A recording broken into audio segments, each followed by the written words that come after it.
عليكم ورحمة الله وبركاته.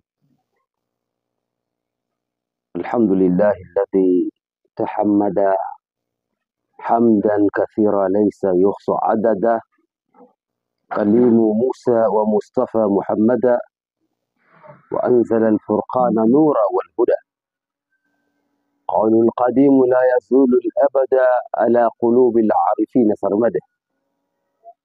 ونشهد أن لا إله إلا الله وحده لا شريك له، وأشهد أن محمدا رسول الله عبده ورسوله، أرسله بالهدى ودين الحق ليظهر على دين كله ولو كره الكافرون. Inshallah tunaendelea na makalati zetu, na leo hii tutazungumza aya iliyoko kwenye sura Al-Anbiya, aya ambayo amezungumza Bwana Mtume Muhammad sallallahu alaihi wasallam na masahibul asrari na arifina billahi juu ya manufaa ya aya hii ambayo ilikuwa kwenye sura Al-Anbiya, aya ambayo masahibu sajada wengi wameielezea aya hii kwamba kama mtu atataalaki nayo basi yaweza kumtoa katika dhiki, katika maradhi, katika jambo ambalo limeta shida katika nafsi yake.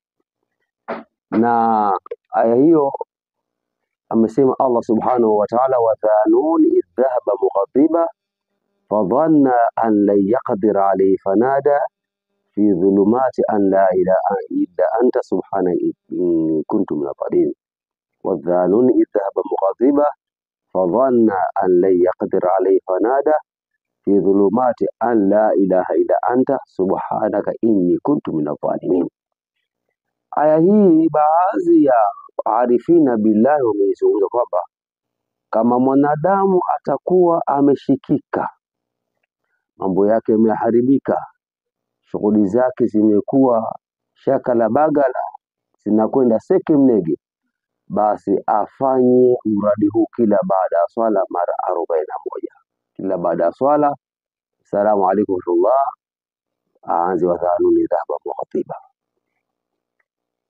Vile vile kama mtu ambaye mwenye maradhi, basi atachukua maji ya visima 7, yatachanganywa. Baada ya kuchanganywa atasomea hii wa thanuni dhahaba mughadiba kwa hesabu ifuatayo, aidha ya 313 ama hesabu ya 1000 ama hesabu ya 100. Akasomea hayo maji akampa mgonjwa, basi biidhnillahi taala mgonjwa huyo atapata afwa ya haraka sana kutokana na baraka ya dua hii ya aya hii wa thanuni dhahaba mughadiba. Na mtu ambaye kashikika kweli kweli, basi asome hii wa thanuni dhahaba mughadiba fadhanna an lan yaqdir alayhi fanada fi dhulumati an la ilaha illa anta subhanaka inni kuntu minadh dhalimin.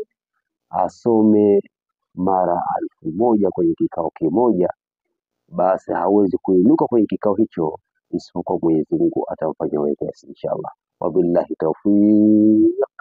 Assalamu alaykum wa rahmatullahi wa barakatuh.